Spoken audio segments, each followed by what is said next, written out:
Capítulo 570. En Lebona, la parábola de los mal aconsejados. Están para entrar en Lebona, ciudad que no me parece muy importante ni tampoco bonita, pero que en cambio está muy llena de gente y la razón es que ya están en movimiento las caravanas que para la Pascua bajan a Jerusalén, procedentes de Galilea, Ituria, la Galauántida y la Traconítida y la Auranítida y también la Decápolis.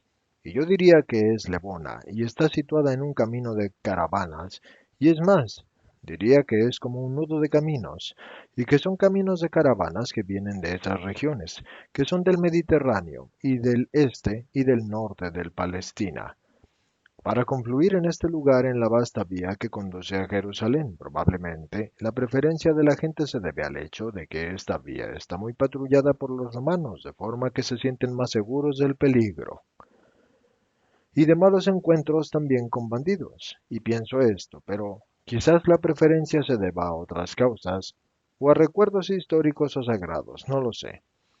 Las caravanas se están poniendo en movimiento y la hora es propicia por el sol, y opino que son aproximadamente las 8 de la mañana, en medio de un gran rumor de voces y gritos y rebuznos y cascabeles y ruedas. Mujeres que llaman a los niños y hombres que asusan a los animales, y vendedores ofreciendo sus mercancías, y tratos entre vendedores, samaritanos y gente menos hebrea, o sea, de la Decápolis y de las otras regiones que son poco intransigentes por estar más fundidas con el elemento pagano. Rechazos desdeñosos e incluso con improperios, cuando un desdichado vendedor de Samaria se acerca a ofrecer su género a algún campeón del judaísmo, tanto gritan estos, sus anatemas, que parece como si se les hubiese acercado el diablo en persona, lo cual suscita vivísimas reacciones de los que siendo samaritanos ofendidos, bueno, se produciría también algún tumulto si no estuviesen los soldados romanos vigilando bien. Jesús entonces avanza en medio de todo este jaleo, y en torno a él los apóstoles están detrás, y las discípulas están detrás de la fila de los de Efraín, que está engrosada por muchos de Silo. Un murmullo precede al maestro y se propaga desde los que lo ven hasta los que están más lejos y que todavía no lo ven, y un murmullo más fuerte aún le sigue, y muchos suspenden la salida para ver lo que sucede y se preguntan, ¿cómo? ¿Se aleja cada vez más de Judea? ¿Es que practica ahora en Samaria? Y una voz cantarina de Galilea. Los santos lo han rechazado y se dirige a los que no son santos para santificarlos, para bochorno de los judíos. Y hay una respuesta que es más mordaz que un ácido venenoso. Ha encontrado ya su nido y también a quien entiende sus palabras de demonio. Y otra voz, cállense asesinos del justo, esta persecución les va a marcar con el más triste nombre para todo el futuro a ustedes 3 veces más corrompidos que a nosotros, los de la Decápolis. Y otra voz de anciano también es mordaz. Es tan justo que le huye del templo en la fiesta de las fiestas. Jejeje. Y uno de Efraín, que está rojo de ira. No es verdad. Tú mientes, vieja serpiente. Va ahora a su Pascua. Y un barbado escriba dice con desprecio, sí, por el camino de Garizim. No, del Moria viene a decirnos porque sabe amar, y luego subirá hacia el odio de ustedes, malditos. Calla, samaritano. No, calla tú, demonio. Y quien cree un tumulto irá también a las galeras, y así lo tiene ordenado Poncio Pilato, y no lo olviden. Desalojen este lugar. Les impone un suboficial romano, haciendo maniobrar a sus subordinados para separar a algunos que están ya para ensarzarse por una de esas muchas disputas regionales y religiosas que fácilmente surgían en la Palestina en los tiempos de Cristo. La gente se separa, pero ya ninguno parte. Llevan a los asnos a las caballerizas y los encaminan hacia el lugar a donde se ha dirigido Jesús. Mujeres y niños se apean y siguen a sus maridos o a sus padres, o bien se quedan en un grupo charlador, si el estado de ánimo del marido o de su padre así lo ordena, para que no oigan hablar al supuesto demonio. Pero los hombres amigos o enemigos, o simplemente curiosos, se apresuran a ir al lugar a donde Jesús se ha dirigido, y mientras van, se miran mal, o se gozan de esa inesperada alegría, o hacen preguntas según ya sean amigos o enemigos, o amigos entre sí, o solo curiosos. Jesús se ha parado en una plaza junto a la inevitable fuente, ubicada a la sombra de algún árbol. Está allí, contra la húmeda pared de la fuente, que aquí está como cubierta por un pequeño pórtico que está abierto solamente por un lado. Quizás es un pozo más que una fuente, y se parece al pozo de Enrogel. Está hablando con una mujer que le muestra a su hijito que lo lleva en brazos, y veo que Jesús asiente y que le pone su mano en la cabeza. Enseguida veo que la madre alza al niño y entonces grita, Malaquías, Malaquías, ¿dónde estás? Nuestro hijo ya no es deforme.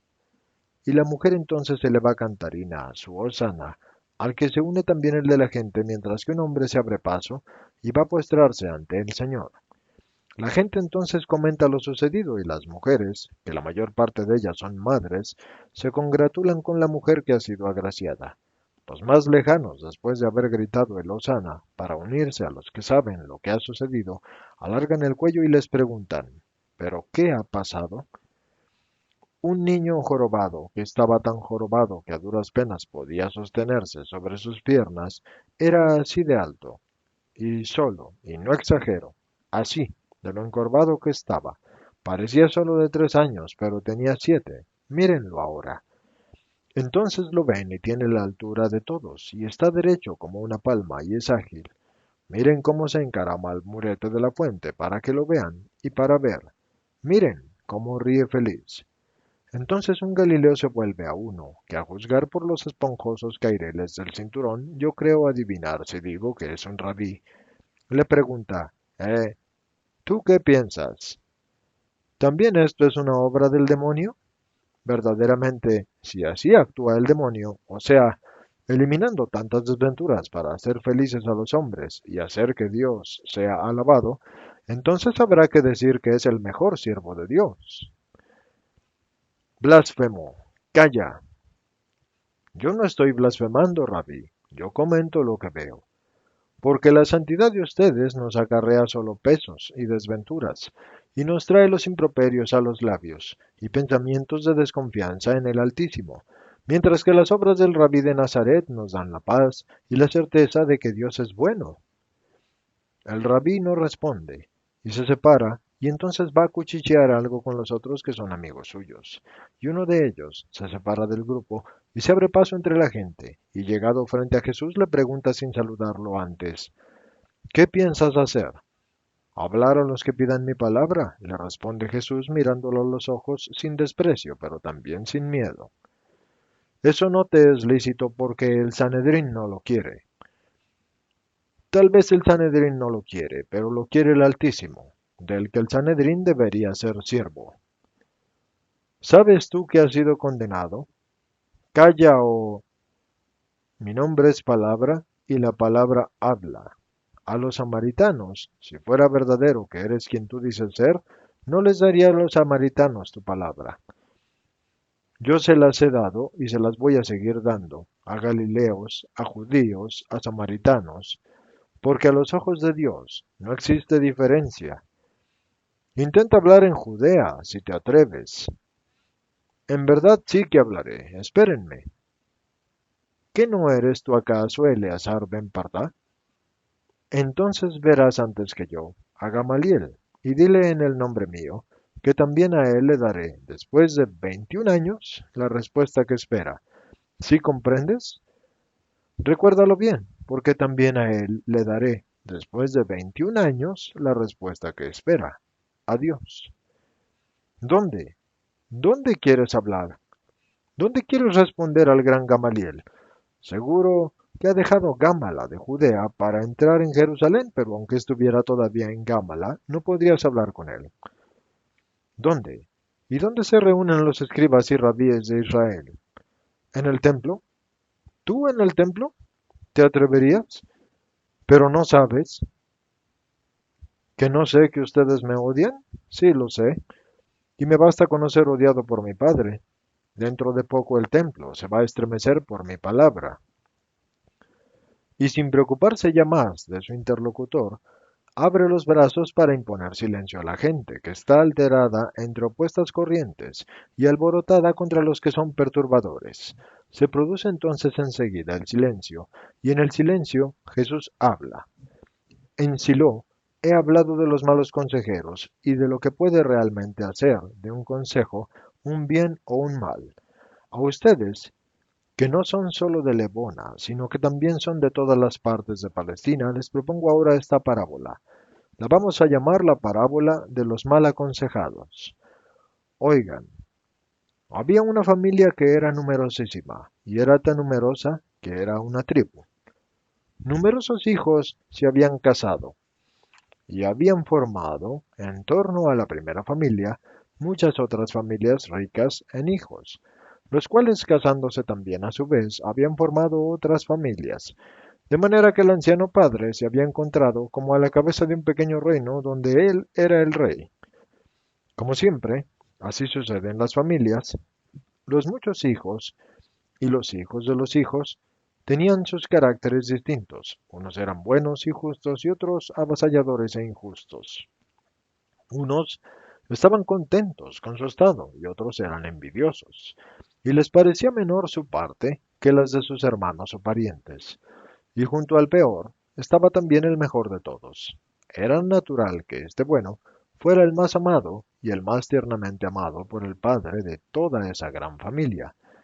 Y como siempre sucede, el malvado y los que más se parecían a él siempre odiaban al bueno porque él era el más amado, y no reflexionando en que también ellos habían podido ser amados si hubiesen sido buenos como éste, y el bueno, a quien el Padre le confiaba sus pensamientos para que a su vez los manifestara a todos, lo seguían también los otros buenos, de manera que pasada una serie de años esa gran familia ya se había dividido en tres partes, la de los buenos y la de los malos. Y entre esta y aquella existía la tercera, que estaba compuesta por los que no tomaban una decisión, los cuales se sentían atraídos hacia el hijo bueno, pero también temían al malvado y a los de su partido. Esta tercera parte oscilaba entre las dos primeras, pero no sabía decidirse con firmeza por la una o la otra. Entonces el anciano padre, viendo esta incertidumbre, le dijo a su hijo amado: Hasta ahora has dedicado tu palabra especialmente a los que la aman y a los que no la aman, porque los primeros te la piden para amarme cada vez más con justicia, y los otros son necios, que deben ser corregidos en orden a la justicia. Pero como ves, estos, los necios, no solo no la acogen, de forma que se siguen siendo así lo que eran, sino que a su primera injusticia respecto a ti, que eres portador de mi deseo, añaden también la de corromper con malos consejos a aquellos que todavía no saben decidirse fuertemente por el camino mejor. Ve, pues, donde estos últimos que no saben decidirse, y háblales de lo que yo soy, y de lo que tú eres, y de lo que deben hacer para estar conmigo y contigo.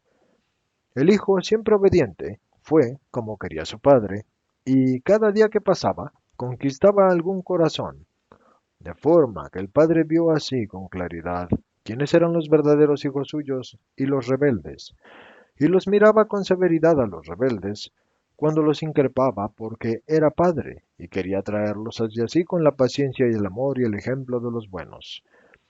Pero los malos al verse solos dijeron: de esta forma, demasiado claramente se ve que nosotros somos los rebeldes. Antes nos camuflábamos entre los que no eran ni buenos ni malos. Ahora, allí los ven. Van todos, detrás del hijo predilecto. Hay que hacer algo, hay que destruir su obra. Vamos fingiendo que hemos cambiado y nos introduciremos entre los recién convertidos y también entre los más simples de los mejores. Y difundimos entonces la voz de que el hijo predilecto finge servir al padre, pero que en realidad se está atrayendo seguidores para sublevarse contra él. O si quieren también decimos que el padre tiene la intención de eliminar a su hijo y a sus seguidores porque triunfan demasiado y empeñan su gloria de padre y rey, y que por tanto para defender al hijo predilecto traicionado debemos retenerlo con nosotros lejos de la casa paterna, donde le espera la traición. Entonces se pusieron en marcha y fueron tan astutamente sutiles en sugerir y extender las voces y los consejos que muchos cayeron en la celada. especialmente los que hacía poco que se habían convertido y a los que los malos consejeros les daban este mal consejo. ¿Ven cuánto les ha amado? Ha preferido venir a ustedes antes que estar junto a su padre, o cuando menos junto a los buenos hermanos. Tanto ha hecho, que ante los ojos del mundo les ha levantado de la abyección en que se encontraban. Eran personas que no sabían lo que querían y por eso eran objeto de burla por parte de todos. Por esta predilección que ha mostrado hacia ustedes, ustedes tienen el deber de defenderlo, incluso tienen el deber de retenerlo con la fuerza, si no bastan las palabras de ustedes para persuadirlo y para que se quede en los campos de ustedes, o hasta sublevarse y proclamarlo su caudillo y rey, y marchar contra el inocuo padre y sus hijos inicuos como él. Y a los que titubean haciendo esta observación, pero él quiere y ha querido que le acompañáramos a rendir el honor al Padre, y nos ha obtenido bendiciones y perdón. A estos les decían, no le crean, les ha dicho toda la verdad, ni el Padre les ha mostrado todo, y el Hijo ha actuado así porque siente que su Padre está por traicionarlo, y ha querido probar los corazones de ustedes para saber en dónde encontrar protección y refugio, pero quizás es tan bueno, quizás luego se arrepienta de haber dudado de su padre y quiera volver a donde él, y no se lo permitan. Muchos prometieron que no lo iban a permitir y se pusieron apasionadamente a buscar planes adecuados para retener al hijo predilecto, sin darse cuenta de que mientras los malos consejeros decían que les ayudarían a salvar al bendito, sus ojos estaban llenos de luces de falsedad y de crueldad, y sin darse cuenta de que éstos se intercambiaban miradas, frotándose las manos y bisbiciando. Están cayendo en la trampa, vamos a triunfar. Y cada vez que alguno se adhería a sus subverticias palabras, y luego se marcharon los malos consejeros, y se marcharon esparciendo por otros lugares la voz de que pronto tendría lugar la traición del hijo predilecto que había salido de las tierras de su padre para crear un reino, contrario al padre, con aquellos que odiaban a su padre o que por lo menos le profesaban una incierta estima. Y entre tanto los que habían sido sugestionados por los malos consejeros tramaban, como podían, introducir al hijo predilecto al pecado de la rebelión, que habría de escandalizar al mundo. Sólo los más sabios de entre ellos, aquellos en que había penetrado más profundamente la palabra del justo, aquellos en que la palabra del justo había arraigado por haber caído en un terreno deseoso de acogerla, tras haber reflexionado, se dijeron a sí mismos, no hacer eso porque no es bueno, y es un acto de maldad hacia el Padre y hacia el Hijo, pero también hacia nosotros. Conocemos la justicia y la sabiduría del uno y del otro. Las conocemos, aunque por desgracia no siempre las hayamos seguido. Y no debemos pensar que los consejos de los que han estado siempre abiertamente contra el Padre y la justicia y también contra el Hijo predilecto del Padre pueden ser más justos que los que nos ha dado el Hijo bendito. Entonces estos no los siguieron. Es más, con amor y dolor dejaron marcharse al Hijo, a donde éste debía ir, limitándose a acompañarlo con los signos del amor hasta los confines de sus campos. Y también le prometieron, en la despedida, que se fuera y que ellos se quedarían, pero que sus palabras iban a estar con ellos y que de ahora en adelante iban a hacer lo que el Padre quería. Así que el Hijo podía ir tranquilo. Tú nos has sacado para siempre del estado en que nos hallaste, y ahora de nuevo estamos en el buen camino. Sabremos ir por él hasta llegar a la casa paterna y así recibir la bendición de tu Padre.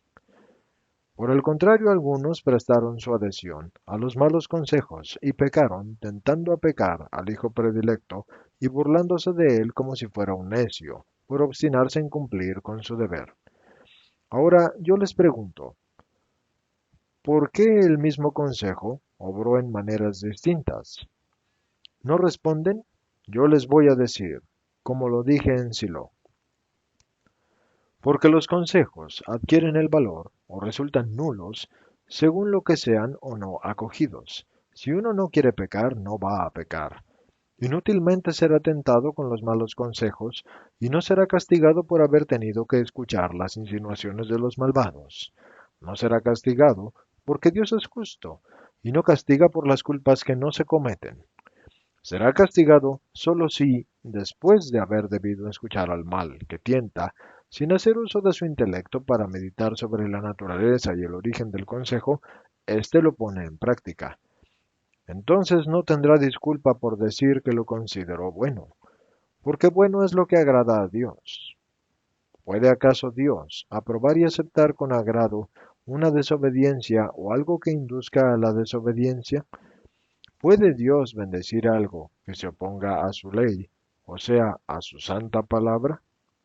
En verdad yo les digo que no, y les digo también en verdad que hay que saber morir antes que transgredir la ley divina.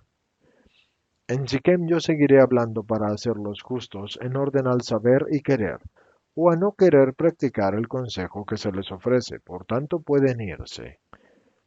La gente se marcha haciendo comentarios. ¿Has oído? ¿Sabe lo que nos dijeron?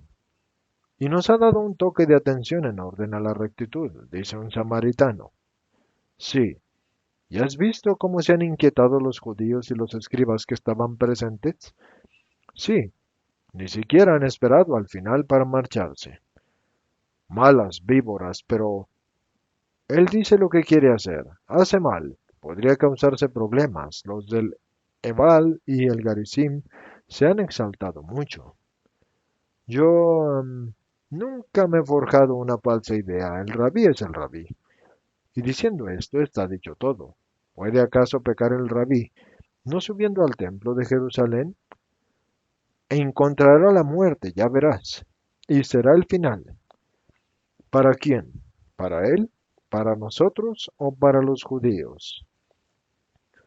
Pues para él, si muere, eres un necio. Yo soy de Efraín y lo conozco bien, y he vivido a su lado 2 lunas enteras, y más de 2 lunas, y siempre hablaba con nosotros. Sí será doloroso, pero no será el final ni para él ni para nosotros.